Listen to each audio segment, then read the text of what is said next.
Dawgs on the field, touchdown on the first sound. Last season hype, crowd screaming, what now? Too long ago, but never gon' punt now. Enemy blissing, but we ain't gon' shut down. Play action, quarterback, I'm a cannon. Joe and Yo together, iron is sharper than Shannon. Talking fake heavy, while the world playing short. Two dogs got a mad at 25 like he is. Sports in the game. So we celebrating with high fives. And I ain't talking DM, but two dogs is prime time. Dropping news like reporters coming from the sidelines. Yeah, we going live, you gotta know it's grind time. It's the first and 10 commandments that we breathe daily. Covered in the blood, I call it free safety. So tune in, or get left out. Two dogs radio, Joni, you're the best dog. What's up? It's the 2 Dawgs Sports Talk Show coming at you this Tuesday afternoon in Tulsa, Oklahoma, where it's 70-something degrees. It's feeling good outside, a little bit of wind, but it's still sunshiny. And it's going to be sunshiny all week. Then it's going to turn about 50 next Tuesday. Then it's going to go right back up. So I can deal with it. I can deal with 70 degrees, but hey, it's hot and heavy here on the 2 Dawgs Sports Talk Show here in Tulsa, Oklahoma. What's going on, yo? Bro, we're not getting no fall foliage, bro. It's supposed to be at the peak of fall foliage. The trees have barely turned because it's been so warm. So I'm not liking it. Especially by Halloween, we're supposed to be able to see some yellows and some oranges and some reds on the leaves. So it actually feels like fall. It don't feel like fall, bro. It feels like late summer to me. Hey, man. Hey. It feels good. It does feel good, but let's go with fall, bro. It's November now. We know whose birthday month this is. Yeah. You'll be older than dirt. No, you're gonna be older. You're gonna be older than No. But speaking of birthdays, I like to say shout out to my grandbabies. I got 2 grandbabies that got a birthday this month. I have one that's a birthday today, Miss Millie Mill, my little grown 3-year-old. Her birthday is today. She came up here to the studio. Mama brought her up here so I can see her on her birthday. Okay. Gave her $3, because she's 3, so I gave her $3. you know what I'm saying? That's going to candy. Yeah. That's going to candy. So I asked what she was doing today for her birthday. She said she's going to get some McDonald's, get some chicken nuggets, fries, and barbecue sauce. Okay. All right. That's the meal of choice for youngsters. Chicken nuggets, fries, and barbecue sauce. Then my other grandbaby, his birthday is Saturday. Her brother, his birthday is Saturday, Mr. Joshua. And so happy birthday to both of them from Pop. So I had to get those shout outs. My birthday is this month. Yeah. And I'm happy and glad and just joyous. My wife, she asked me, she said, what do you want to do for your birthday? I said, we can go to main event. We can go to Dave and Buster's, bring the grandchildren, and have fun. She said, nah, they ain't going to eat. They ain't going to eat. I said, that's what I want to do. That's enjoyment to me. Yeah. I asked you where do you want to go eat at? They got food there too. She said, nah, that's nasty food. We ain't going there. Oh. She said, if you want to go there and you want to take them there, then I pay for y'all to go there afterwards. But we got to go somewhere. I said, ain't this my birthday? What I want? But I'm to that age now, It's more about being with family. Yeah. Yeah. I totally get it, bro. So that's enjoyment to me to just go there. And I ain't going to Incredible Pizza because they food nasty. But I can go to main event or whatever and just let them play games, and watch them play games. That's a birthday gift enough for me. Yeah. All you trying to be is with your family and seeing your little ones have fun. Yeah. Yeah. Hey, bro, I get it. Yeah. I get it. Because for Halloween, Fat's mama said she doesn't think that she needs to do Halloween. I said, I changed my dialysis schedule around. I made sure on Halloween she got to wear her little costume and we went to a church trick or treat, and they filled up her bucket. And we went to house. Took 30 minutes. She got a whole bucket full of candy, and she got to wear an outfit. That's all she wanted. And she was cool. She said she had fun. Now, she did say she wanted to go and play games because we took her to 2 trunk or treats last time, and the other one, was playing games for candy. She said, we didn't play no games. I said, but you still got a bucket of candy? She said, yeah, I do. Yeah, that's all, you done everything else, right? At this time, you want to see your family, especially your little ones. Now I have a question. What? Double dipping. That's the question I have. What is the rule about double dipping? You know how you got chips or whatever. Yeah. And you got the good dip or cheese dip or whatever. What is the rule about double dipping? What's your rule? I don't never double dip. I dip one time and I eat the chip. That's what I'm saying. You ain't supposed to double dip. Now, don't that apply to wives and girlfriends and boyfriends and husbands too? Yeah. You ain't supposed to double dip. No, you're supposed to dip one time. Yeah, dip one time, and if it's a cheese dip, you don't dip. Eat part of the chip, then dip again. No. You turn the chip upside down, let the cheese run down the chip. Yeah. And then you eat it. Yeah. My wife, she say, but we married. Oh, no, you still don't double dip. You still don't double dip. You don't double dip. There's rules to dipping. Yes. Is one dip. It's one dip and eat it. Ain't my fault you didn't get cheese on the whole chip. Eat it. You about to put all that chip in, and once you get in your mouth, mix that non-dip chip around with the cheese or whatever dip in your mouth. You don't. The double dip rule applies whether you're married, not married, single, whatever. The double dip rule applies. Yes. You dip and eat. Ain't no dip, eat half, then dip again. Yeah, because when you dip again, you get your finger up in the dip. No. Because a lot of times, wives or husbands, well, you kiss them, but that's different. Yeah. What's so different about it? It just is. It just is. That's affection. This is eating. That's it right there. Yeah. That's it right there. Kissing is affection. Yeah. Eating is eating. Yeah, that's a different type of crossover. Yes. Yes. Some lines should never be crossed. Yeah, that's it. That's it right there. That's a different type of crossover. Yeah. Yeah. I don't get that one, bro. Yeah, you don't double dip. I know. Hey. Took over there looking at us like we crazy. Like these some nuts over here. You just don't. There's rules to double dipping. You just don't double dip, man. No. It's like back when you don't do the backwash. No. Once the drink get to a certain level, you finish it on off. Yeah. You finish him. Yeah. Mortal Kombat, finish him. If it's at the very bottom, be like, why'd you put that back in there? Finish that. Yeah. You just don't do it. You don't do the backwash. Y'all sharing drinks and no. Give me once you get to a certain point, just give me another one. Hey, but the youngsters, my students, like they'll have a bag of chips and they'll have the big bag of chips and they'll let everybody put their hand and get chips out of the bag. No. And then they be like, Mr. Wilson, you want some? I'm like, no. Yeah, y'all done put too many hands. Ain't now one of y'all done wash y'all hands. And now one of y'all look like y'all done took a bath. I'm cool. And I just seen Johnny over there pick up in his nose, and I seen Sally dig up in her behind, and she just got into the chips. No, I passed, dog. I passed. Yeah, I done seen the youngsters do this. They be like, here.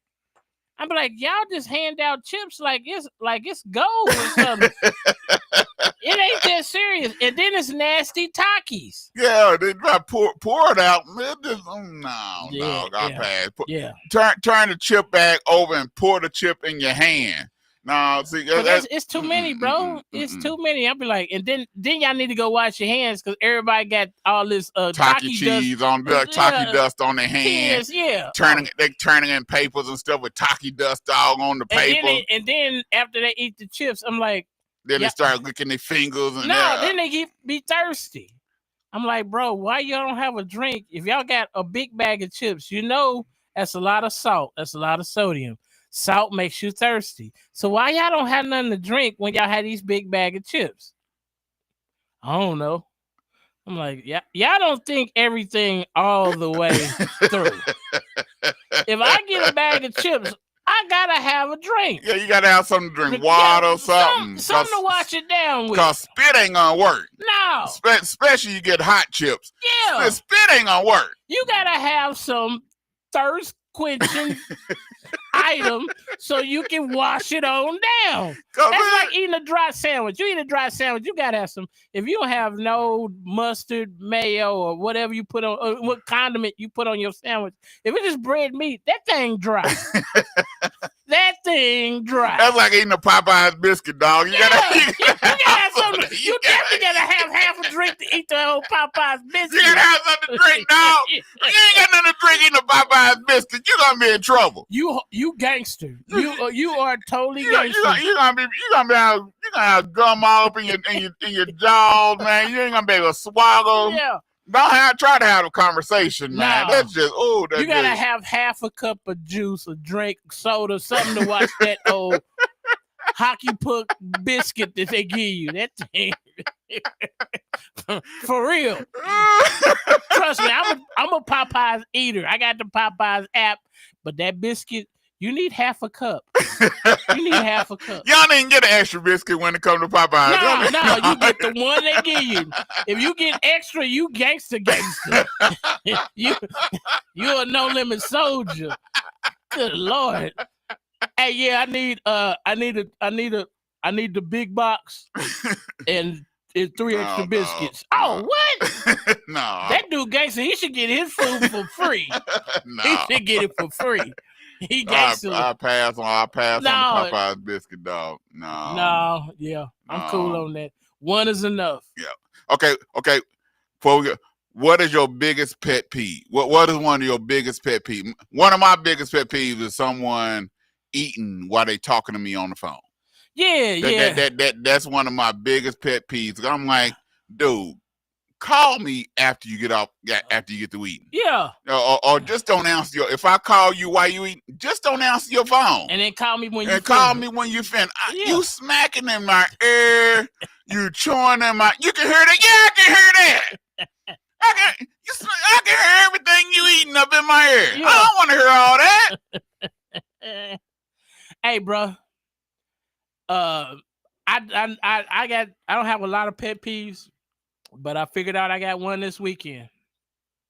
Okay, YouTube had a fight with Disney.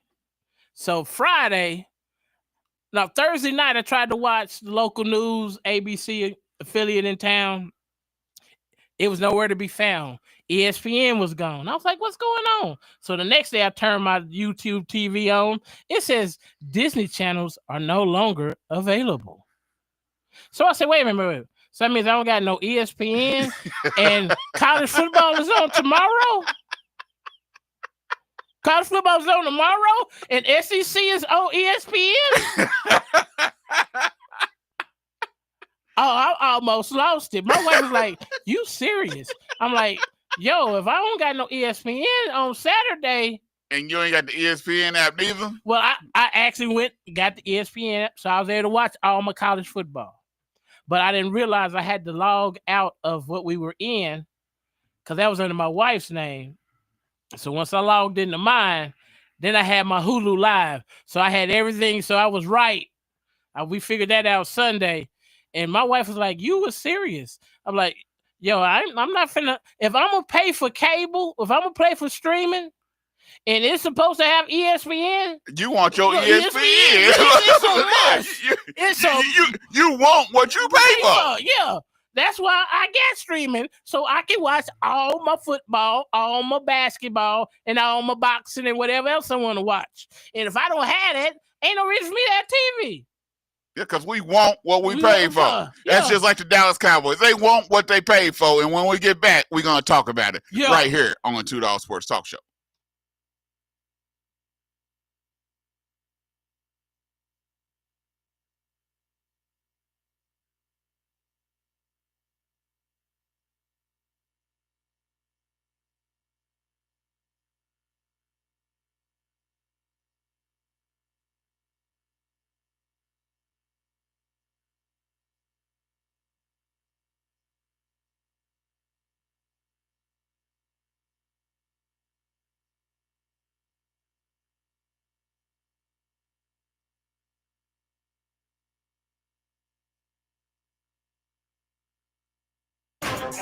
Mercy, know it so well. Could've wrote this from a cold cell. Now I'm praying on the floor of my hotel.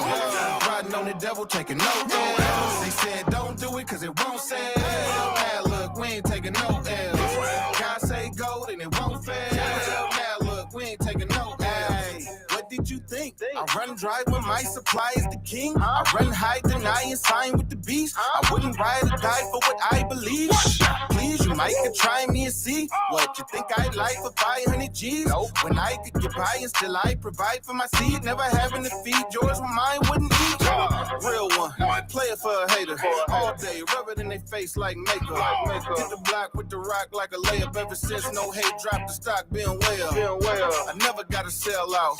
Trust God, you ain't gotta go the hell route.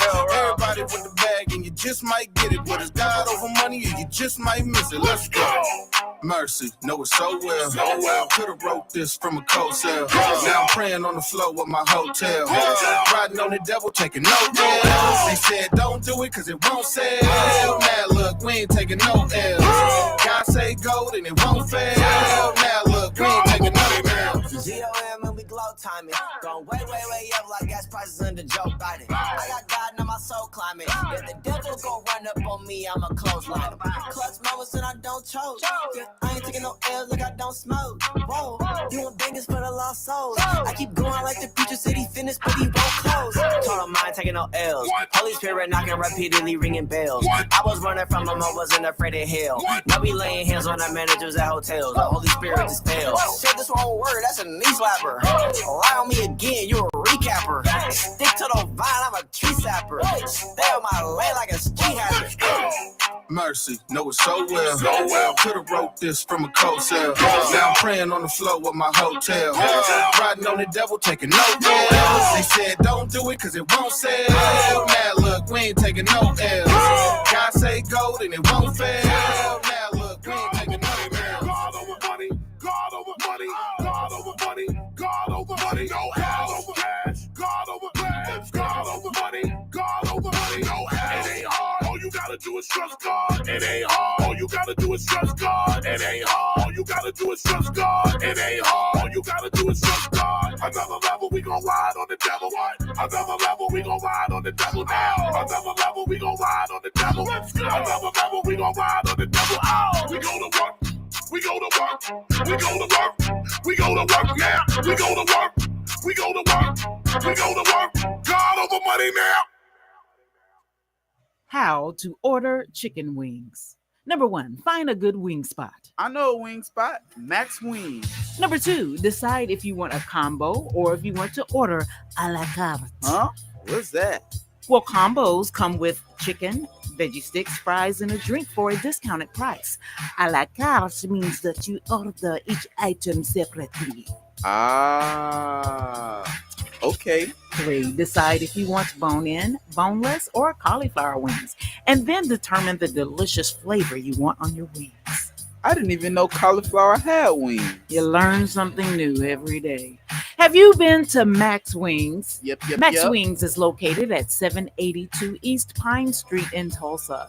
We're open Monday through Thursday from 11 a.m. to 8 p.m. and on Friday and Saturday from 11 a.m. to 10 p.m. Come to Max Wings, home of the dry rub fries.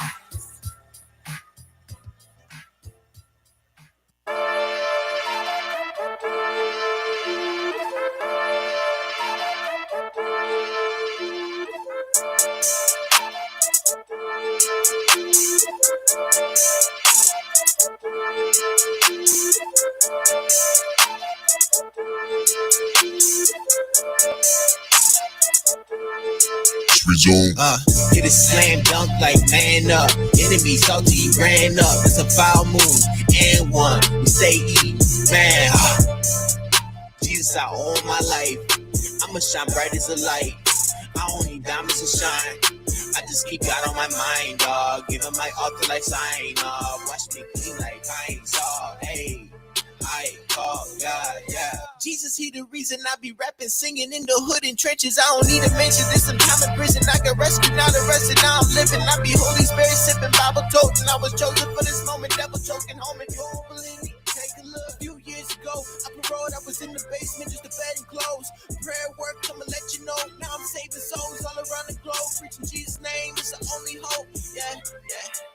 He's the only hope. He's the only hope. He's the only one that can save our soul. Yeah, double getting mad cause his tactics whack. I be stomping on the devil like back to back. Yeah, back to back. Like back to back. Yeah, back to back. Like back to back. I just got that pick with the assist. Consumers curved with the dish. MJ follow two fish. Isolation, big risk. Yeah. All we do is win. This is the devil's sin. Back to fin. Forget the glamour and glitz. He pulled me out of the pit. I'm on fire, I'm lit. Living what I sip. With a rock crossover, Jahara, Jova. He's hitting up. Supernova. Walls falling down. Bulldozer on the road. Range Rover. Yeah. GC saved my life. Garments are sparkling white. We are the bride of Christ. Rebuke Illuminati. We illuminating. Woke the bear, been hibernating. Mask off, quit perpetrating. God's the truth, don't believe in faking now. He's the only hope. He's the only hope. He's the only one that can save our soul. Yeah, double getting mad cause his tactics whack. I be stomping on the Welcome back to the $2 Sports Talk Show. That's Trinity Trade back to back. Y'all know how we do. All right, baby. It was NFL trade day today in the trade deadline, and we had many trades that went on today, and we first to talk about the winner of this trade. We really don't know, but there was a lot of things that went on. You had the Indianapolis Colts, Sauce Gardner from the New York Jets went to the Indianapolis Colts. I was shocked that the Jets didn't get rid of Wilson, even though he just got a contract. I'm shocked that they didn't get rid of him. They were shopping Breece Hall. It was close. They wanted a third round pick for Breece Hall, and according to reports, team didn't want to give him no more than a fourth round pick for Breece Hall. So that trade didn't go through. Dallas Cowboys end up getting Williams, defensive tackle, which he's only 27 years old. He's a Pro Bowler. He's a defensive run stopper. He can rush the passer. Is what Dallas needed. You had the Seattle Seahawks got the receiver from New Orleans Saints, a speedster. I'm trying to figure out. You had the Philadelphia Eagles. You know, they went and picked up Phillips from the Miami Dolphins, a linebacker, something that they needed. Which, you know, Philly gonna always pick up something. Yeah, they seem like they're gonna always do what it takes. But I think if Dallas wasn't in dire need in the situation they was in, you would say Dallas was the winner. They picked up a linebacker, and a defense, even though the linebacker came from a team where he wasn't even starting. Where he wasn't even starting anymore. Playing time went down, and they 32nd ranked in the NFL, and he wasn't starting. Yeah, he wasn't starting no more. Yeah. Quentin Williams, big pickup. He bona fide, but my thing is, how is they gonna be able to pay this man? Because this man's contract is about to become up, and he gonna want. Well, they only got him for 2 years, so you know, it. So they ain't gonna pay. But that, you gotta understand, Dallas $31 million under salary cap. Okay. They $31 million under salary cap. Okay. So it ain't like it's not like that they don't have any money. But I think the true winner of this is the Indianapolis Colts. Picking up Sauce Gardner, which is going to help that secondary. Their defense is already pretty good. Now you got a bona fide corner. Yeah. That's going to a team that's winning. Yes. He's not at a team that's losing and been losing and ain't winning nothing. He's at a team that's winning. So his whole play and outlook on things is going to be totally different. Yeah. And so I like what the Colts did. So I think the Colts is one of the biggest winners in this situation. And the Philadelphia Eagles, they're a big winner in this also. Here we go. That's Byron. Yeah. That's so that they're a big winner in this also. So that's one of the biggest things that we have. But I like what the Colts has done, picking up Sauce Gardner.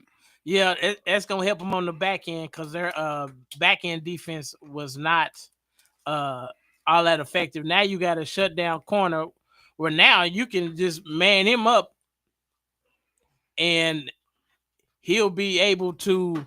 Then you can zone the other side. So unless they have two bona fide number ones, the Indianapolis Colts is gonna give some people some problems. They gonna give somebody some problems.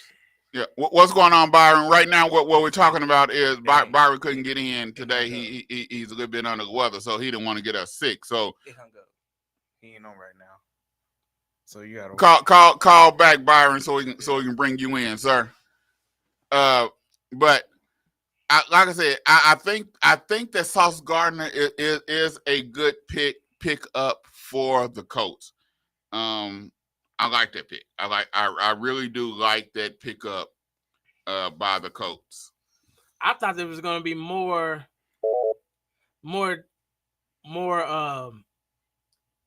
exchanges and trades. I didn't. They always claim that you're gonna have big trades. It don't nothing really happen. But you really normally don't have anything that really take place that normally happens. I think we had more this time than what we normally get. Yeah. Get. Yes. I think we have had more this time than what we normally have. So I think it came out. I think it came out real good. So what do you think about the Quentin Williams trade? I think is necessary, but what I'm on is his contract is going to be coming up. Are we going to be able to pay to keep him? Okay. Byron, what we're talking about right now, we're talking about who is the winner of the trade deadline. Byron couldn't come in today. He's a little bit under the weather. He wanted to get us sick. I appreciate that. Yeah. And once again, you the one that's sick. You are absolutely got a fever. So we're talking about who do you think is the winner? Who is one of the winners of the trade deadline for the Philadelphia Eagles? The Philadelphia Eagles. I've said the Philadelphia Eagles was one of the winners of the trade deadline. They're the only winner. No. I think the Colts picking up Sauce Gardner was a good pickup. And that's where you sick. That's where you sick. No, because the reason I say that, I ain't say Sauce Gardner was a shutdown corner. I just said I think it was a good pickup for them. I think he's gonna play a lot different because he's on a team that is winning, not a team that's losing and dysfunctional. Sauce Gardner is the only number one shutdown major supposed to be good corner in the NFL history that needs as much help as he does. Let's stop fooling ourselves. Sauce Gardner is really that is the definition of hype. You look up the word hype and you see Sauce Gardner's picture. That's what he is. But hey, I didn't say he was a shutdown corner. I said he's a good fit Gardner, for what the Colts needed. Sauce Gardner couldn't cover a twin bed with a blanket. So if he good for what the Colts needed, they're a winner. And for what they needed, that's what. But I like what the Philadelphia Eagles did by picking up Jalen Phillips from the Dolphins at that linebacker spot. They needed a linebacker on that defense. He's also back with Vic Fangio, where he's familiar with the defense, which is going to help. It gives someone that's familiar with that defense as a veteran. And so I like what Philadelphia, which this is what I think a lot of teams. One thing I can say about Philly. Thank you. Philly is gonna do what they need to do to try to put a winner in the winner Super Bowl on that field. And so if they need to go get a running back, if they need to go get a receiver, if they need to go get whatever, they're gonna figure out some kind of way to go get what they need so they can win. Because trust me, if they could have figured out some kind of way to get Myles Garrett, or figure out some kind of way to get Hendrickson from Cincinnati, they'll be Eagle right now. Something that other teams are not willing to do. Yeah. So, but I have a question. What is the Jets doing? The Jets are selling. They doing what they did probably some years ago, which they sold. They did the same thing years ago. Sold everything, got all these draft picks, and didn't do nothing with them. They picked up Sauce Gardner. They picked up Wilson. They picked up another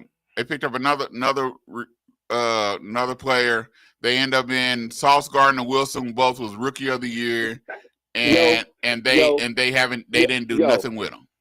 Let me help you out, because Drone is giving you all this.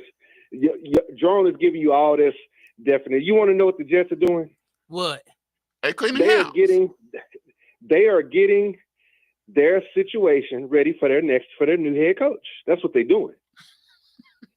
Oh, so you think Aaron Glenn ain't gonna be there that long? Man, I still wonder if Aaron Glenn is gonna make it through the season. I don't know. I think he will. I think Aaron Glenn is partially the reason why they're doing something is cleaning house. I think he's getting players out that he feels is not buying into the system, fitting what he's looking for. I would think Quentin Williams would fit into anybody's defense. You might be talented, but you might not be fitting. You know why? You know why he doesn't fit, yo? Why? He doesn't fit because he's not listening to Aaron Glenn's bullshit. Is what it is. Excuse me. His BS.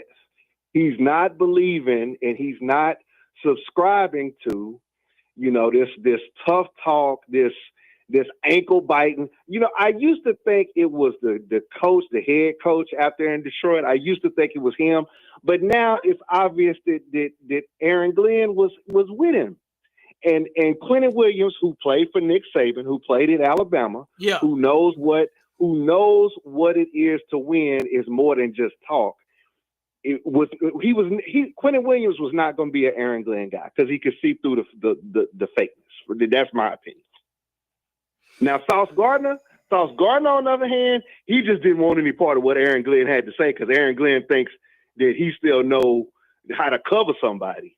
And you got a dude in Sauce Gardner that think he know how to cover somebody. And between the two of them, like I say, they couldn't cover a twins. They couldn't cover a baby bed with a California King blanket. So what do you think about they were trying to trade Breece Hall. Breece Hall, Breece Hall, like I said, they clean the house. They're cleaning house for their new head coach, which I'm wondering who that's going to be. But they're cleaning house for their new head coach. And I mean, look, the handwriting's on the wall. You look at what New England did with the coach that they have now after having the brother there for one season, and now you get this whole reboot in New England. They've gone back to the legacy and the tradition of the Colts, the glory days, and all this kind of stuff. You brought Aaron Glenn in, and I believed it. I believed it. I believed in Aaron Glenn. But then, what caught me after I thought about it before the season, and this was one of the reasons I was down. I was like, why would you take the Jets job? Woody Johnson is a Looney Tune. You got a franchise that's a perennial dumpster fire. I mean, the Jets are as close to the Cleveland Browns as any other team in the league, and you just took the job to be the head coach. What kind of sense do that make? Well, he played for the Jets. But I'm not supposed to get stuck talking about the Jets. We got so much other stuff we supposed to talk about. We don't get stuck talking about no Jets. So he don't want to talk about Aaron Glenn's obituary, yo. I can care less about Aaron Glenn. Ain't my man. So, but Aaron Glenn is probably going to be the next defensive coordinator of the Dallas Cowboys. I think, hey, it can't be no worse. So, Jacoby. I think the Jaguars picking up Jacoby Myers from the Raiders. The Jaguars need a receiver. Yeah, but I heard he was really supposed to go to the Patriots or to Pittsburgh, and those two deals fell apart. So that's how he ended up in Jacksonville. That's what I heard. I heard that the Patriots wanted him really bad, and I heard the Steelers wanted him. But I think it's good it'll be good for Jacksonville if they know how to use him. Because I have every receiver I've seen that's done went to Jacksonville, they go to Jacksonville and die. Yeah. Or they used to be good, and then they get down there, and you be like, what happened to him? Yeah. Where'd he go? So it's suspect. So it's really up in the air. Like I said, I like what Dallas has done, but once again, Jerry too little, too late, bro. Jerry has been Jerry. Yeah, too little, Jerry's too late. Jerry. That's all you can say is Jerry has been Jerry. Because to me, he said one of the most ludicrous things I've ever heard a general manager of an NFL team say. Here it comes. This cat said, I was dealing with an oil situation, and that was more important than my Dallas Cowboys. Hey, man. Whoa. Clarify that now. Clarify that, yo. He said that was more important than dealing with the defense of the Dallas Cowboys. Hey, man. So I was like, who says that? Hey, man. On national TV? Hey, man. And you're the general manager and president and owner. Hey, man. When is people gonna learn? You know, you got those certain people that when they say stuff, you just let it go in one ear and out the other because it's a bunch of hogwash and a bunch of mess they saying just to stir up some mess. Yeah, but that's the casual cat. This dude is the owner.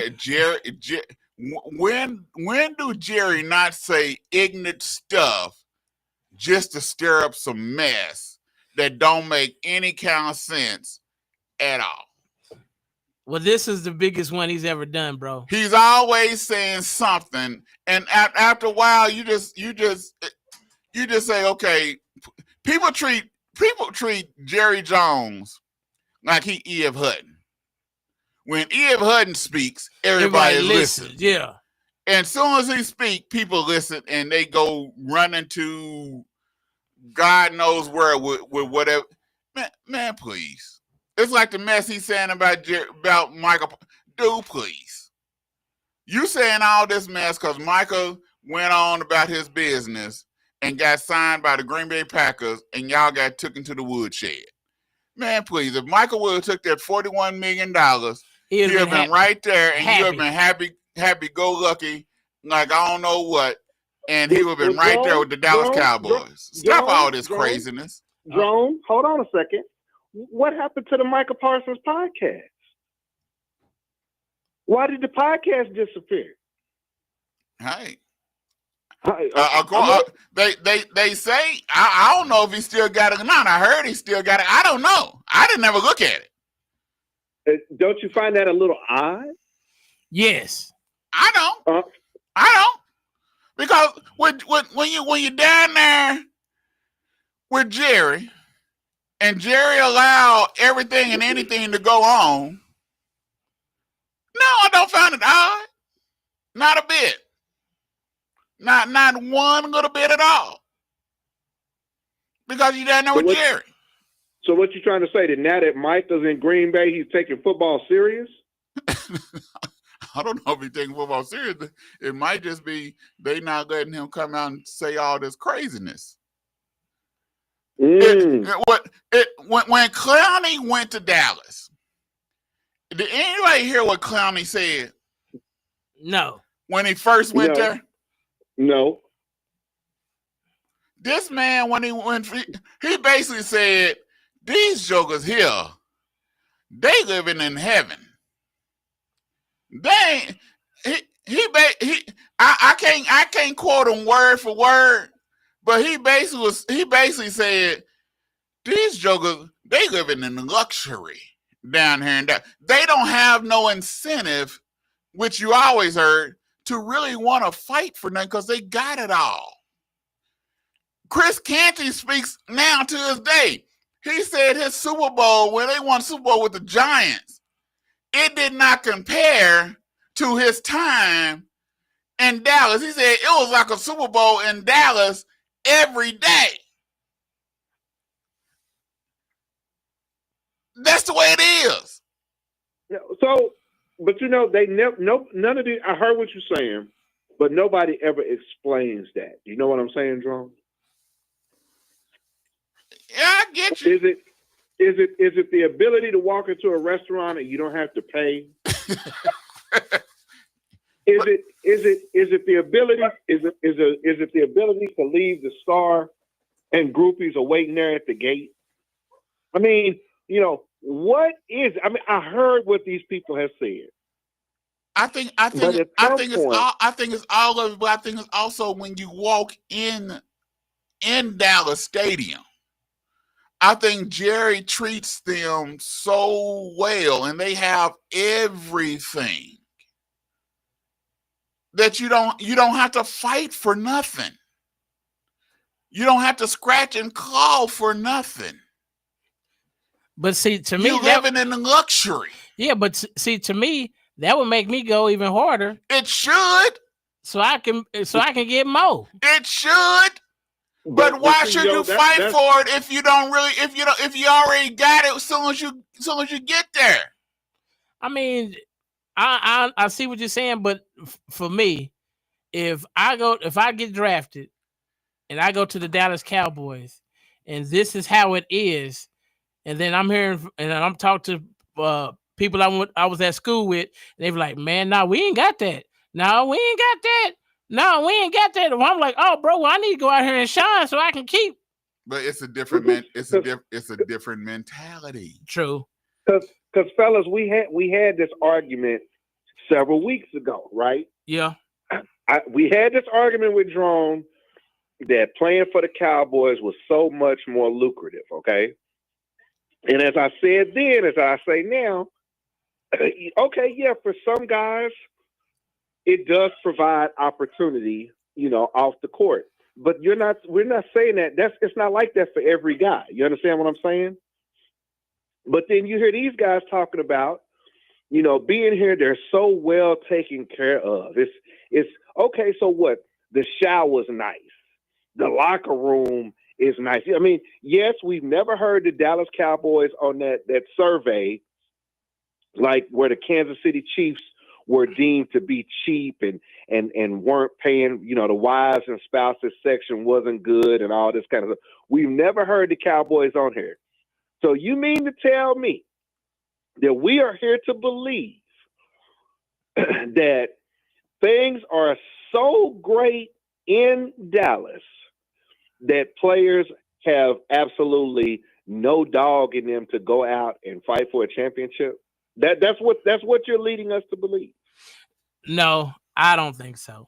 Exactly. I think they're lying. They don't want to say what the real situation is. The real situation is when you walk in that locker room today, because the brand is what it is, winning doesn't matter. And that's why they don't win. And there's nobody on that team, especially at the most important position, that believes that winning matters. Well, so you don't think Dak wants to win? It's not that they don't want to win. I think Dak is not a winner, yo. The incentive He's for not them to win. He's not a winner. Dak ain't that dog. I've always said this. Dak is not that dog. There's no dog in him, none whatsoever. No, 0%. You can't put something in somebody that's not there. They drafted that man to be a backup, and things fell into place, and he became the starter. Can he play? Yes, but he's not a quarterback. Yeah, he was. I agree. He when they picked him, they did not look at him to be their starter. They wasn't expected Tony Romo to go down. They drafted him to be somebody to come and keep you afloat for 4 or 5 games. And guess what? That's what he is. So, all right. So next, who should have made a trade that didn't make a trade? Well, I will say this: the wide receiver, I think that the Seahawks got. I was talking to a friend of mine today. The Buffalo Bills really feel like they missed getting that wide receiver. They coveted that speed, the guy from New Orleans or whatever. Yeah, that's what I heard. The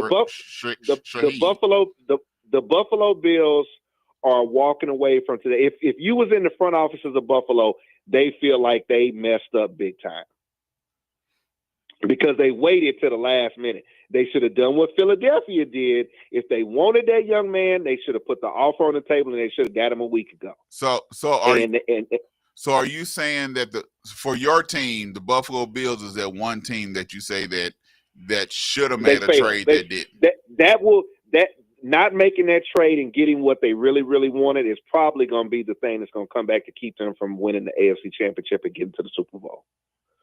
Yo?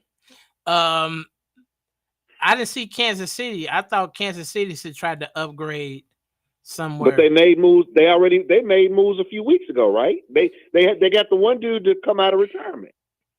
I don't think that's going to be a help, but so you think Kansas City? I think Kansas City should have tried to upgrade somewhere. Where at? Offensive line or another D tackle next to Jones, because I think now Kansas City has been exposed, and a lot of people are trying to do what Buffalo did to beat them. So to me, you got to counteract something and change something up. Well, let's be real. Let's be real. They lost by a touchdown, right? Yeah. And Pacheco didn't play, right? Yeah. Pacheco didn't play. So, like I said at the beginning of the season, that game last Sunday didn't mean much to Kansas City. No. It meant everything to Buffalo, and Kansas City walked off that field going, we still had a chance on the last play of the game to tie it. And I mean, yeah, you got the W, but I think that Kansas City is still the team that they were a week prior. They like having a running back by committee, and they didn't have that. And Kansas City has already shown us from when Worthy got hurt after the first week, when they don't have all the pieces that they intend to go into the game with, at least in the regular season, they go into a shell. Yeah. And they don't show their hand. But that's what I said last week. I said Kansas City, they gotta go and be healthy. And when I say healthy, that offensive line has to be healthy. I think it's getting better. It's getting better because they get Simmons back after the bye. They get Simmons back. They get another starter back that's on their offensive line. What we seen against Buffalo, they had backups in there. and you've seen Yep. what happens. And So they have to be healthy on that offensive line. well, to They me, in the locker room snickering right now. well, to me, Talking about Buffalo think they did something. well, I always see this. This is the stat that it means the most to me. When Buffalo, I think, has a winning record against Patrick Mahomes in regular season, but in the playoffs, We talk about playoffs. Patrick Mahomes is 4-0 against Buffalo. Well, I think Kansas. So once I hear that, I'm like, that shows me that number 15, when it's time for the nitty gritty, and it's time because he's the GOAT. And when it's time to show you who you really are, especially in postseason, 15 shows up. If that line is healthy like it need to be. Drone, he's been to what they say, is it 7 or 8 AFC championship games? Eight. I agree. I hear all that. I agree with all that. Hey, that showed me that 15 shows up. Regardless if you have an offensive line or not. He shows up doing playoffs. But right now that they have to go into the playoffs and into a championship healthy. And when I say healthy for them, I'm talking about that offensive line. I do think that the Kansas City Chiefs should have made a run at a D tackle. Yes. I do believe that. Either D tackle or somebody on that back end. Yes. They were trying, according to reports, they were going after Breece Hall. They were one of the ones that was in the running for Breece Hall, but they didn't want to give up a 3rd round pick. They offered a 4th, the Jets wanted a 3rd, and the deal fell through. Oh, can you imagine Breece Hall at Kansas City? Those are the reports. That's what I'm talking about. Kansas City has quietly built a good enough defense to do what it needs to do, but offensively, they understand what they have. They have a juggernaut that you cannot stop. Well, Priest Holmes would have been pretty much the very complimentary back that they need because he can do both. So I'm thinking, cause Pacheco right now is hurt, and Pacheco has been he's been injury prone. So my thing is, I wonder, is Pacheco more hurt than what they're saying? Probably no. Pacheco finished the game in which he got hurt, and I don't believe that it's a serious injury, to be perfectly honest with you. But so Priest Hall would have came in, and I think that would have made Pacheco the backup. Because Priest Hall can do both. He can catch out the backfield, he can pick up the blitz, and he'll be able to get out and be his outlet. Well, Pacheco can do that too. All three of them can do it. But Priest Hall did it at a much higher level in college than what Pacheco did. But see, and I want to bring up something. I wish I was in the studio. But see, that's the beauty of what Kansas City has been able to do. The fact that they can leave whatever back there is in the game and pick up the other rusher to give Mahomes time, and then still be that last check down. I mean, it's absolutely beautiful, the fact that Kansas City can have multiple wide receivers and still have a running back and be able to give Mahomes the protection he needs just with a running back. There's something to be said for that. Well, I'm going to say this, and I really didn't recognize this until I watched him against Buffalo. Patrick Mahomes throws a brilliant, beautiful long ball. He throws a wonderful long ball, and it looks like it takes no effort to do it. I saw him throwing 30 and 40 yards down the field on Buffalo, and if he had a clean pocket, he was letting it rip, bro. He was letting it rip. And I was like, he's the greatest we've ever seen. Another team that people are saying that should have made a trade that didn't make a trade was the Pittsburgh Steelers. Yes, they should have picked up, I heard, a receiver and defense. I hear people say they should have picked up a receiver. Yeah. They was going after Jacoby. I know Metcalf is not what they expect, and they don't have another receiver over there. They basically using the tight ends, Big Boy, and then Fire Move. Well, I heard that DK Metcalf is better. He can't slow down, so he can't do comebacks. He's better going deep. Yeah, because he's so fast. It's hard for him to break down to make cuts. So they saying all those comebacks that Aaron Rodgers likes to run, DK Metcalf can't make those plays. I think a receiver, a running back, and probably a lineman. But Pittsburgh has been hurting on defense on their defensive line. Yeah, and you see who they did pick up, don't you? I ain't seen Pittsburgh pick up nobody. They picked up old boy that has been with Aaron Rodgers since Green Bay. Who? Scatling or whatever, the receiver. Okay. Okay. He was on the I heard it was on the practice squad, and they picked him up. Now he's at Pittsburgh. Okay. I'm just saying. Yeah, they did. It really you know, whatever. Yeah, okay. I mean, you know. Okay. Okay. I'm just saying. You know, that's who they picked. That's who the Steelers picked up. Mm-hmm. Okay. That's who they picked up, and let's be honest. You know, they could have picked up any Hall of Famer you want. Pittsburgh is going nowhere, and this Aaron Rodgers thing, man. I mean, hey, you just upset because your prediction of 4 games, he ain't out yet.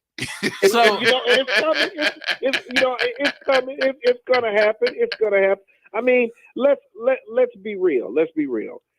You know, what was the talk this week? That the defense simplified things. I have heard this at the collegiate, the high school, and the pro level so many times. It is one of the worst. Like, whenever you hear coaches, especially on the defensive side of the ball, talking about they simplify stuff, that is a buzzword for your entire scheme is trash, and you had to throw the playbook in the trash. So let's stop. They simplify things. At the last time I checked, the defensive line needs to do 2 things: maintain gap integrity and rally to the football. Okay, linebackers need to be able to see the flow at the snap and rally to the football. The secondary needs to be able to get into their drops. If you play zone, you recognize the routes in your area and rally to the football. That's it. That's absolutely it. We simplify. And come on. Look, I'm old enough. I don't want to deal with foolishness, and that's what the Steelers gave us this past week. But you know, it's par for the course with Mike Tomlin. He is the press conference reigning MVP world champion, and you played a team in Indianapolis that, let's be real, wasn't that good. You know, I mean, they're just not that good. You have better talent. Your 53 is better than their 53. So the game ended the way it was supposed to. So, hey, but we have to end this right now. We're gonna take a quick break. When we get back, the college football rankings is getting ready to be revealed. But we're gonna do we're gonna do Byron knows. Byron knows. We're gonna do Byron knows. We're gonna see just what Byron knows today when we get back here on the $2 Sports Talk Show.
Welcome back to the $2 Sports Talk Show here on KBOB 89.9 FM.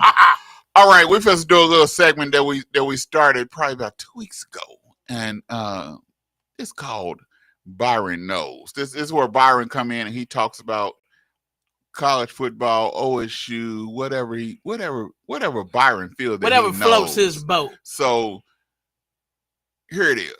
Byron knows. Let us know what you're talking about today, Byron. I appreciate you. I appreciate y'all. I appreciate y'all, brothers. Y'all are scholars and gentlemen. Well, I'll get started. Obviously, to a program that's near and dear to my heart, we're going to talk about the Oklahoma State Cowboys. Interviews are happening. Interviews have been happening via Zoom calls, and I don't believe anybody has actually been to Stillwater just yet. There is a talk when you talk about Oklahoma State that Zach Robinson, who was kind of the original leader in the clubhouse to be the next Oklahoma State football coach, that there are those that don't believe that he's a good fit because he's never run his own shop, and there are those that feel like the next football coach needs to have the experience of setting up, a program. Personally, I think that's a little bit of a cop-out due to the simple fact that that's just an excuse for people to give because they're really enamored with other guys. Now, the guy in particular that everybody seems to be really enamored with here lately is Chris Kleiman. I guess he's the former Kansas State guy. And the talk surrounding that is that being a what's the former head coach at Kansas State that recruited all the Lockett boys? Snyder. Bill Snyder. Bill Snyder gets so much respect because he built the K-State program from nothing. And the way he went about it was, scheduling, not scheduling people during your non-conference that was going to put you in a bind either by injuries or by losses, to basically build enough momentum for your fan base and for your players by winning games that you should win to get yourself with, enough confidence going into the conference. I get the logic behind Snyder, but I think that really goes back to, a time in college football that is long since passed. Nobody wants you scheduling, intercoastal, divisional, whatever, Sisters of the Poor, just to win a game in September and August, just to win a game to not get people hurt. TV rules the roost today in college football. You've got to play marquee games in order to make sure that you're on television for recruiting and also to get the money that you need to invest in your program. So I get where people are coming from with this Snyder thing and Kleiman being related to Snyder, but I think it's once again a real defeatist attitude to try to put something together for your football program that no longer exists. And that goes into what I really wanted to talk about today, and my man Drone. It is a sympathy pity party for these head coaches that have been fired this college football season. All I hear about every week is this a record? Is this the most coaches that have ever been fired? Is this the first time that the SEC has had this many job openings in one season? What is it? The SEC has 16 teams and 4 jobs are open. That's 40% of the whole conference or whatever the math is. And all this and all that. I've even heard people say, how are these colleges firing these coaches? The money is not there to pay these buyouts. There's no way that this can be possible, and it's just wrong. Let me tell you what I know. There is nobody that has ever fired somebody that knows they have a contract with them and they fired them and they can't write a check when they got to write a check. That's just malpractice. Your legal counsel would not let you do that. What people don't want to acknowledge is that there is so much money in athletics today. It's disgusting. It's filthy the way the paper is out there. And let's be honest, these coaches that have gotten fired to a man, they got fired for valid reasons. The job that they were asked to do, and I'm not talking about expectations. I'm not talking about expectations. I'm not talking about somebody getting fired because they were expected to win a national championship. These people are getting fired because they flat out are not doing a good coaching job. Look, I mean, the man at Auburn has a losing record in 3 seasons at Auburn. Now, yes, we're talking about Auburn, but in 3 years, he's not 500. He was 15 and 19. 15 and 19. And here's the travesty. In the SEC, where it just means more, let's go ahead and use a favorite tagline. It is such a hierarchy of programs, it's not even funny. We know that there are the Alabamas, the Georgias that are going to stand at the very top. And then after that, you got that next group that is your Auburn, your Tennessee, your Florida, and you know, maybe Ole Miss. Okay. So that's 5 schools. Okay. After that, the SEC traditionally is a hodgepodge of maybes and we want tos, and if everything fell right, we could. We talking about the Arkansas, and up until recently, we talking about Vanderbilt, but you're still talking about Kentucky. I mean, South Carolina. I mean, the SEC top to bottom has never been considered to be some juggernaut, and Auburn's coach has a losing record in 3 seasons. He deserves to be fired. That makes absolutely no sense for a program that is fighting for supremacy in its own state to have a head coach with a record that is below 500. That just makes absolutely no sense. So here's what I know. There is nothing wrong with these coaches being fired. These contracts were written, and everybody knew when ink hit paper what was going to have to be ponied up. This money is getting paid. Stop believing the hype that things are wrong. Coaches need to do their jobs and coach, and at least give you the semblance that they can coach a team and win football games. These guys that have gotten fired don't make anybody think they could beat Bixby. And you know what, fellas? That's what I know. Well, for one thing, college football makes on an average of $600 billion just in football alone. That's why it was such a travesty that players were not getting paid, because they were making the universities hundreds of millions of dollars in jersey sales and season ticket holders. So I believe that the coach, I'm thinking what's going on is some of these coaches are not embracing the change of what college football is becoming.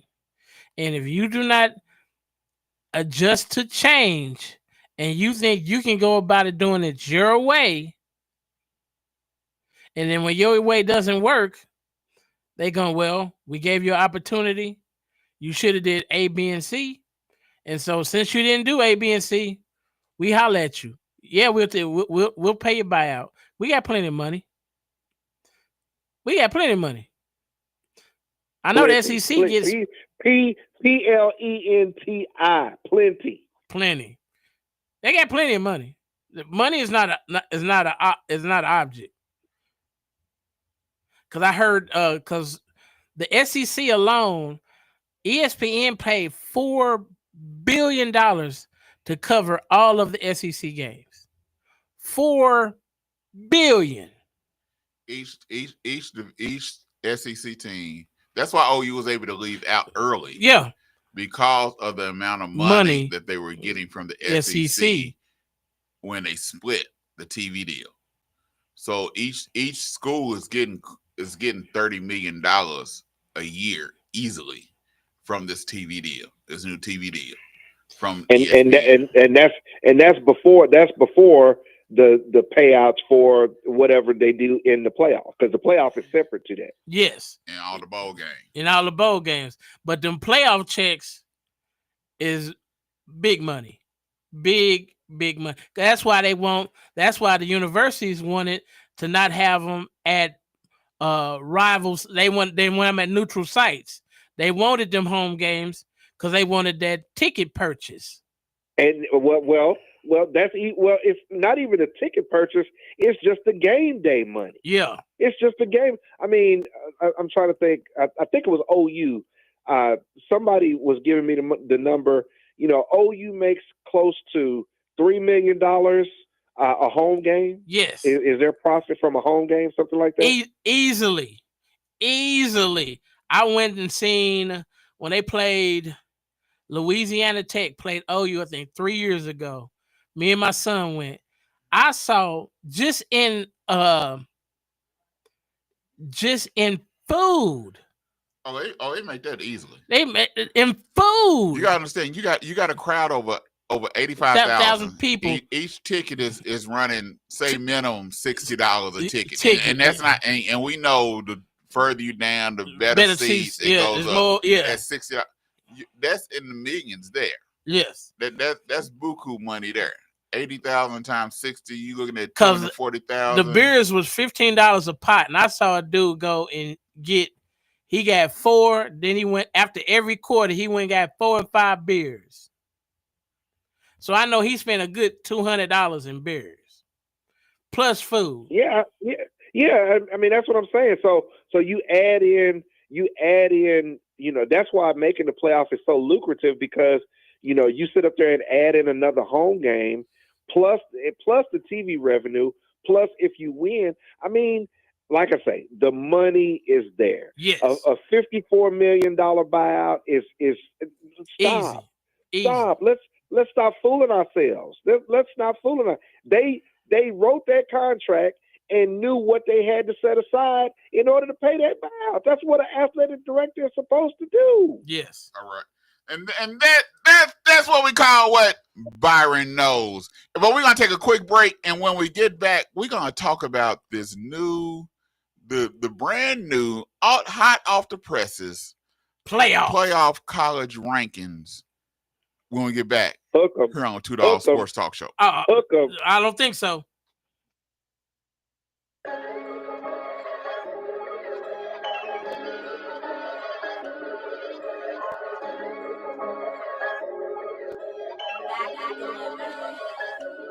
Got them all out, yeah. They can't stand me now. Hate the fact I'm standing on that rock. He got me standing out. Boy, get out my way. This ain't no in and out. Boy, you either hot or you cold, and he gon' spit out. Yeah, I'm on my way. Back like I never left. I be in the streets with that gospel. You ain't never there. This power in this day. And I'm gonna represent. Preaching to them gangsters in that prison. I be stepping in. Yeah. Standing on. Standing on. Standing on. Standing on.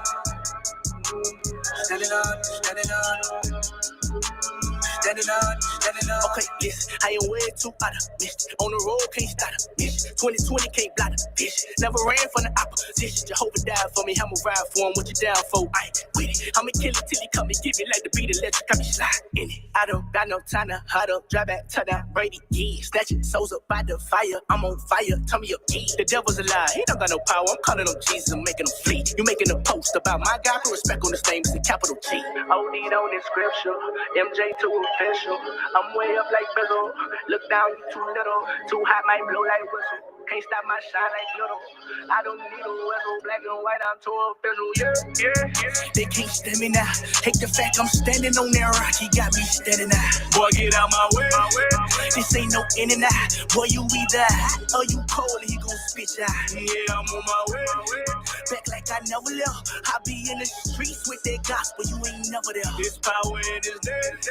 And I'm gonna represent. Preaching to them gangsters in that prison. I be stepping in. Yeah. Standing on. Standing on. Standing on. Standing on. Standing on. Standing on. Back like I never left. Holy Spirit, my breath. Breathing died to the flesh, yes, and emptiness rest. Stay and roll like instruction. Function fivefold. Cross over nice. Satan couldn't hold. Won't fold like a shirt. That's faith, no works. My faith works overtime. Sing crowds and lurks. Hidden from sick. Deliverance from hurt. Hallelujah. I don't play with Jezebel when she trying to flirt. Cut the soul ties, fire strong as my wife. Ugly one to pride. Still under pain. Quit playing with DNA. I abstain. Jesus wipe me down. Ain't got no stain. Joy in his presence. You can keep the pain. His secret places where I dwell and going to hell. Like Peter, Jesus grabbed my hand when I slipped and fell. Connected to Yahweh. Umbilical cord. Quit rapping, got bored. Still preach for the Lord. 3-string cord. Not easily broken, covered in his blood. I'm dripping soaking. How to order chicken wings. Number 1, find a good wing spot. I know a wing spot. Max Wings. Number 2, decide if you want a combo or if you want to order a la carte. Huh? What's that? Well, combos come with chicken, veggie sticks, fries, and a drink for a discounted price. A la carte means that you order each item separately. Okay. 3, decide if you want bone-in, boneless, or cauliflower wings, and then determine the delicious flavor you want on your wings. I didn't even know cauliflower had wings. You learn something new every day. Have you been to Max Wings? Yep. Max Wings is located at 782 East Pine Street in Tulsa. We're open Monday through Thursday from 11 a.m. to 8 p.m. and on Friday and Saturday from 11 a.m. to 10 p.m. Come to Max Wings, home of the dry rub fries.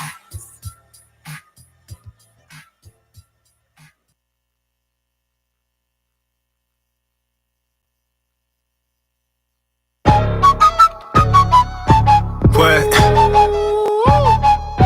Hey, Trey, you know this one gonna be crazy. That girl, yeah, ain't no limits. Know the grain, so divine, we on business. Told the line, blow your mind, we on Guinness. Did the crime, not the time, like a witness. New beginnings, ain't no limits. Know the grind, so divine, we on business. Told the line, blow your mind, we on Guinness. Did the crime, not the time, like a witness. Welcome back to the $2 Sports Talk Show here on KBOB 89.9 FM. All right, y'all, straight hot off the presses, we have the new first college football rankings, and we're just gonna go through the top 12. We're not going to go through all 25 of this on the $2 Sports Talk Show, even though 25 is Tennessee, which is crazy. But they got Tennessee at number 20. They got Tennessee at number 25. We're not even going to go there. The teams they got, some of the teams they got in front of them is just crazy. But all right, at number 12 they got OU. Number 11 is Texas. Number 10 is Notre Dame, which we understand Notre Dame is going to be in there because they got that written in their contract that if they rank certain places doesn't have so many losses, they automatically get in. Number 9 is Oregon. Number 8 is Texas Tech. Number 7 is BYU. Number 6 is Ole Miss. Number 5 is Georgia. Number 4 is Alabama. Number 3 is Texas A&M. Number 2 is Indiana. And number 1 overall seed is Ohio State. All right, Joe.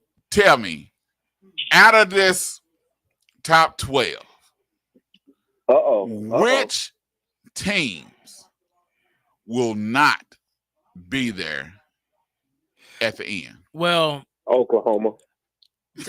The hate is real. Hey, stop all the hate, man. Now, we don't hate on them OSU count. We talk real talk and talk it like it is on OSU. Stop all the hate. Well, Ohio State and Indiana is going to meet in the Big Ten championship. So one of them is going to have a loss. BYU and Texas Tech play this weekend, and this ESPN game day is going to be at that game. And they're not gonna get one. They're not gonna get two. Big 12 ain't getting two teams in. The ACC is a straight up dumpster fire because Miami got beat, Georgia Tech got beat, and who else in the ACC? Someone else lost. No, but the crazy they don't even have nobody from the ACC up in the top. Right, top because they saying the ACC championship right now is supposed to be Virginia against Georgia Tech. Georgia Tech. and Virginia's ranked like 20 something. And what you're saying, yo, is the exact reason why the Big 12 is going to have 2 or maybe 3. They're ranked. No, but the champions. I thought the champion get an automatic bid. Right, they do. So you got one, but they're not ranked 20 in this poll. Georgia Tech and Virginia is ranked, I think, top 15. Right, top 10. So that means 14. So that means the winner out of the ACC is going to be ranked 12. They're going to get the ranking of 12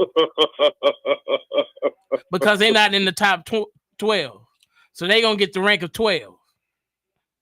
To me, and that's who they'll have to go to Austin to play Texas.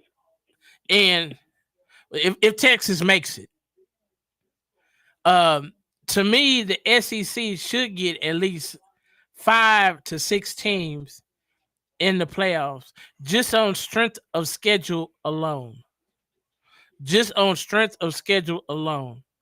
To me, I think Texas A&M should be above Indiana because Texas A&M has a better strength of schedule and is undefeated. Period. Point blank. They undefeated. Okay, so who is not? What team is not going to be there? To me, it's going to be one of the teams out of the Big 12, and that's about it. That's the only thing I can see because they saying if Alabama loses one game, even if OU beats Alabama's still in. If Texas A&M loses a game, they still in. Because one of them 2 teams is going to end up in the the SEC championship is going to be playing in Atlanta, Georgia. So, to me, it's going to be the SEC with 5 to 6 teams. The Big Ten is going to probably have 3 teams. It's probably going to be Oregon, Indiana, and Ohio State. So that's 9. And then you got 3 empty spots, and Notre Dame going to get 1. Because the ACC going to be, they going to have 12 because they don't have a team in the top 12. How is Virginia going to be one of the leaders of the pack in the SEC? And Florida State, Clemson, Miami are all not going to be in the ACC championship. Well, hold on, yo. I thought it was you would get into the playoff automatically as a conference champion, but you still got to be ranked in the top 12, right? No. If you are ranked outside of the top 12, you get the ranking of 12. So that means you're going to have to play. You get in automatically, but you get that last ranking spot. So you're going to have to go on the road and play with someone home and beat whoever is number 6. Or is it number 5? No, the top 4 get buys, right? Top four seeds get by. Right. So the 12 is going to have to play number 5.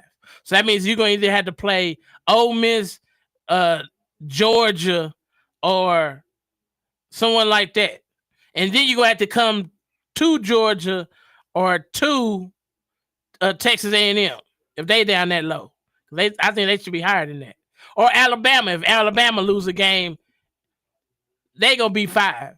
So you really think that the Virginia squad, if they win the ACC, is going to be able to come to Tuscaloosa and put up a fight against Alabama Crimson Tide? Oh, that's going to be a dumpster fire, bro. They're going to beat them by 40. Okay, I put it this way. Okay, Byron, which team do you think is going to be out? Oklahoma. I knew he was gonna say that. That was an asinine answer. No, but to be truthful, if OU goes to Alabama and they can beat Missouri, they can beat LSU. OU not gonna be in there. If they OU has to beat Alabama, right? That gives him another. OU has to win. I put it this way: OU has to win their last 3 games. They got to win out. They has to win their last 3 games to be up in there. Well, after the bye, they play Alabama. Yeah. Okay. If I think Oklahoma can beat Alabama, I'm not saying I didn't say they can't. I ain't say they can't. I'm just saying they defense actually stacks up well against what Alabama wants to do on offense. And I don't think they've seen a defense like they're going to face when they face these old Sooners down there in Tuscaloosa. Ohio State has to beat Indiana. Ohio State has to beat Michigan. They can't lose to Michigan and then lose to Indiana in the championship game. I think they'll be in. No. They have to beat. They cannot lose to Michigan and then lose to Indiana championship game and get in. You think they'd be out? They have to beat Michigan. See, do you hear this? You hear this blasphemy? I'm telling you. Do you hear this? Byron, do you hear this? I'm telling you. I get it. I understand what y'all saying. Stop. I get it. But they cannot lose to Michigan as low as Michigan is and as bad as Michigan is, and then lose to Indiana in the championship game and then expect to get in. I don't. Bro, but they only give them 2 losses. Especially if Oregon wins. But didn't Oregon already lose to Indiana? That'll just be 1 game. Okay. Jerome, your math is not mathing. Yeah, your math is not mathing. I'm just saying. Ohio State is even if they lose both games, they still in. I don't think they number one seed. I don't think so. Thank you. They're not going to, even if they lost 2 games like that. They ain't gonna drop out of the top 10. They're not going to tumble to 12 on championship weekend. No. I'll put them out. That's you. But we just talking about. I'm just saying. Realistically, they can lose 2 games. Well, this is what they got left. They got, which they shouldn't. Be truthful. Ohio State shouldn't lose a single game this year. Probably won't. They should blow out Michigan by 30. I think Michigan will give them a little bit of a problem. They should blow out Michigan by 30. Okay. How much OU beat them by? Exactly. Say that again, yo. OU beat Michigan by what? Was it 10? Something like that. So I don't think Ohio State is. Ohio State should be Michigan by 30. Okay. See, now we talking crazy. Now, see, he on his happy pills. There now, you go. Byron. There you go. He on his happy pills. That is. So how much you think Ohio State should be Michigan by? 10 to 20. It's gonna be close. It's gonna be close. It's a rival game, bro. It's a rival game. You can what we always say about OU Texas. You can throw records out the window. This is a game you can throw records out the window. This year, Ohio State will blow Michigan out. Okay. This will be a blowout game this year. It's still going to be nationally covered. I'm not saying it's not. And Michigan going to come to play. If they don't come to any other game, they going to show up against this Ohio State. This will be a blowout. Blowout. Byron, do you hear what I'm saying? This will be a blowout. I'm listening. I'm listening intently. Make sure y'all write this down. Yeah. Please write this down. This will be a blowout. I don't think so, bro. Rival game. You can throw records out the window. Okay, rival games have blowouts too? But not when this going to be covered. Yeah. Look at what Texas does to OU. See. The hate is so real. See? Just like OU do the OSU. True. Well, who won the last bet? Yeah, that's what you got. That's what you go to. The last one, huh? Yeah. and Oklahoma State don't want to play. But who done won all other 80 of them? Yo, you know how you sitting around the table at Thanksgiving? Yeah. After you've been double dipping on the cornbread dressing, Yeah. and you playing spades. Yeah.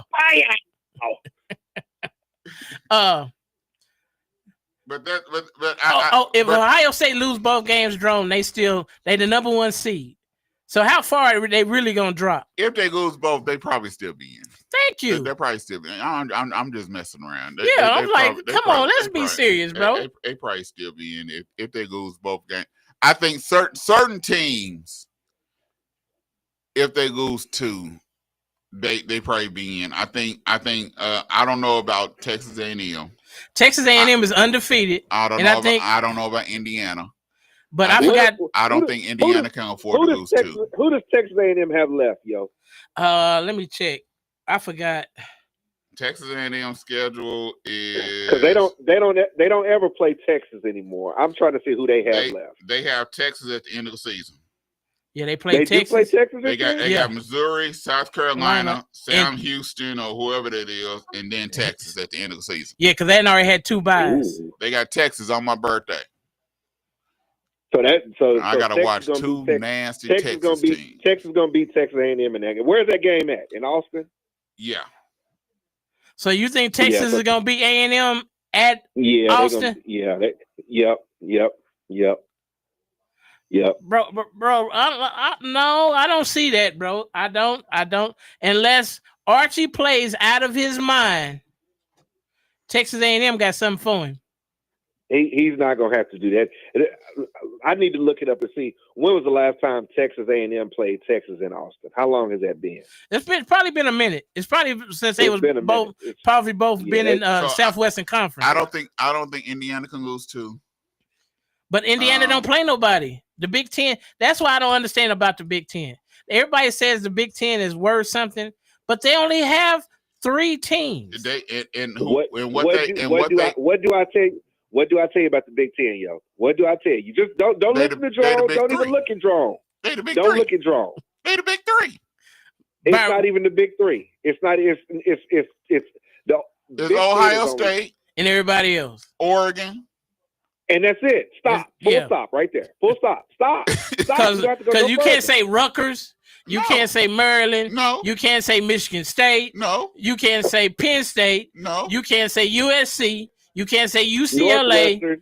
You can't say Northwestern. Hold on. Purdue. Hold on. When have y'all heard me say that the Big Ten is these juggernauts? When have y'all heard me say that? You keep saying it's the Big 3, and it's not.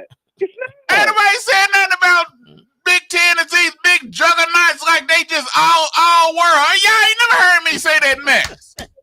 See, here it is. Yo, you falling behind Byron, Mr. OSU, and I ain't never said the Big Ten is all that. What we saying to you is this, Drone. In any given season, the Big Ten is nothing but a 2-team race. Ever. But my thing is, I never said the Big Ten should have 3 and 4 teams in there. I don't think the Big Ten should have 3 or 4 teams in there. Now, but USC can't play no defense to save their life. Yeah. And the offense is barely clicking. Yeah. UCLA, all the Pac-12 teams, the only one that's doing something is Oregon. Yeah. But that's what I'm saying. And Penn State, they chokes.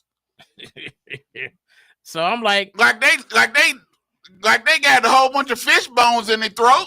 Because you can't say Wisconsin, you can't say Iowa, you can't say and Michigan is sometime and they ain't doing nothing since Harbaugh done left. In Minnesota, Northwestern, I mean they got that's what I'm saying. So that's what I'm saying. Indiana cannot afford if Indiana goes.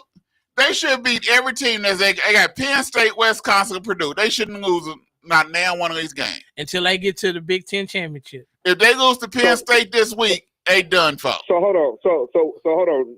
Are you saying that Indiana only has 3 games left in the season? Yes.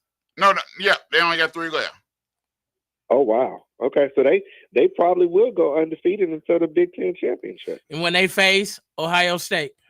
when they face Ohio State. Yeah. Yep. If they go, now if they lose in the Big Ten championship and they keep it close, they're going to playoffs. Yeah, but I don't think they'll be. No, I mean they're guaranteed to get into the playoff regardless. They're in the playoffs. There's Now they nothing lose Penn State. gonna happen. Now they lose Penn State. If they lose to any one of these last three teams. Yeah, because they strength of schedule gonna go way down. If they lose to any one of these last three teams and then lose the championship, Indiana will not be in the playoff. So they will not. So that means it'll be Oregon and Ohio State. Okay, so they're right now at number 2, right? Yes. Okay, so say they lost to Penn State this week, they're gonna fall no lower than 8. True. They're no lower than 8. Then if they lose in the Big Ten championship, and get blown out by Ohio State in the Big Ten championship, they will be out. I don't think Ohio State gonna blow them. Exactly, they're gonna be 11. They're gonna be 11. Yeah, they're gonna be a low seed. Okay, keep thinking that. I'm just saying, bro. Indiana's gonna be in the playoffs no matter what happens, unless they lose. Now, if they lose 2 games, if they lose to Penn State or somebody else, that's a different story. But they can lose in the 3 games they got left. If they lose that game and lose the Big Ten championship, they're guaranteed a spot in the playoffs. They're guaranteed a spot. Because other people are going to lose also. Yes, Drone. Other people are going to lose. Because BYU and Texas Tech play this weekend. One of them 2 teams is going to be out. Other people are going to lose. Indiana's guaranteed to be in the playoffs. And I don't think Texas is going to beat Texas A&M. I think number 10, the quarterback, going to give Texas all they want. They would take it. Say it came down to a 2-loss Alabama and a 2-loss Indiana. Who they take? Bama. Bama's strength of schedule alone is going to be upper echelon compared to what Indiana then played. That's what I'm saying. The SEC, 5 to 6 teams have to make it because they strength of schedule is such a juggernaut. Because you got to go through. And that's why I say Indiana has to win out. They don't have a choice except to win out. Is a group of 4 team guaranteed a spot? We need to research that. We need to put research on it for next week. They're not guaranteed a spot. No, they're not guaranteed. Just because you're a group of 4, just because you the top 4 this week, you're not guaranteed a spot in the playoff. Because the only team because they do rankings each from here on out. They do a ranking each week. Yeah, because the only team that can actually make it is Memphis.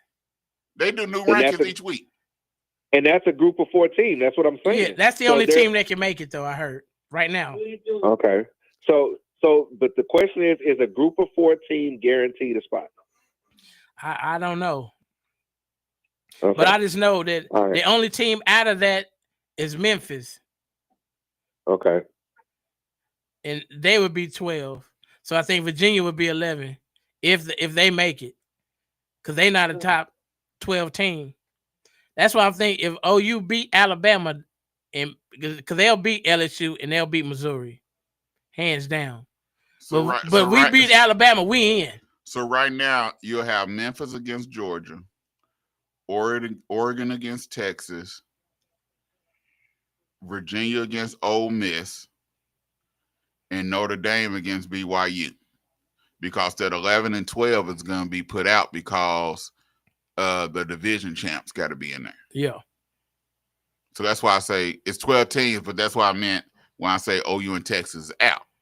So you got Memphis. It'll be Memphis against Georgia, and the winner of that one to play Alabama if it ended today. Then you have Oregon against Texas Tech. Then you have Virginia against Ole Miss and Notre Dame against BYU. And we got to get ready to go up out of here. Yep, but I told you Memphis would be in there. If it ended today. If it ended today. So I think that answers your question. One of the Power 5 teams will have to be in in the big automatically they got to be up in there. Yeah, but it would be Memphis.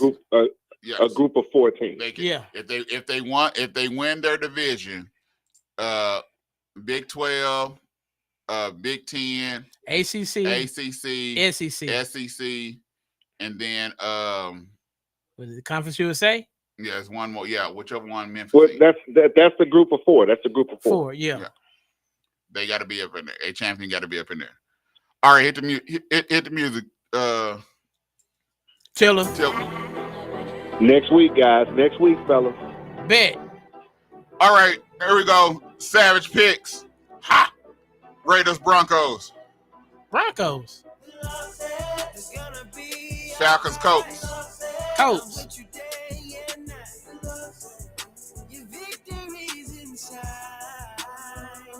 Browns, Jets. That's the same thing I said, dog. That's the same thing I said. It's the toilet bowl. That's worse than a toilet bowl, dog. That's worse than a toilet bowl. This is a sewer bowl. They don't even qualify as a sewer. Give me the Browns. Saints, Panthers. Patriots, Bucks. Give me the Buccaneers. Ravens, Vikings. Ravens. Bills, Dolphins. Bills. Giants, Bears. Bears. Jaguars, Texans. Give me the Texans. You know CJ Stroud not playing. Oh, give me Jaguars. That made my decision easy. That's right. He's still on concussion. Okay. Cardinals, Seahawks. Lions, Commanders. Lions. Rams, 49ers. Rams. Steelers, Chargers. Eagles, Packers. Eagles. BY, Texas Tech. Give me BYU. Texas A&M, Missouri. Aggies. Texas A&M. LSU, Alabama. Roll Tide. All right, y'all. That's the Savage pick for the week. All right, scripture of the week. 1 John 2:6. He who says he abides in him on himself also to walk just as he walked. That's $2 Sports Talk Show. You bark at us. We bark back. Whoa.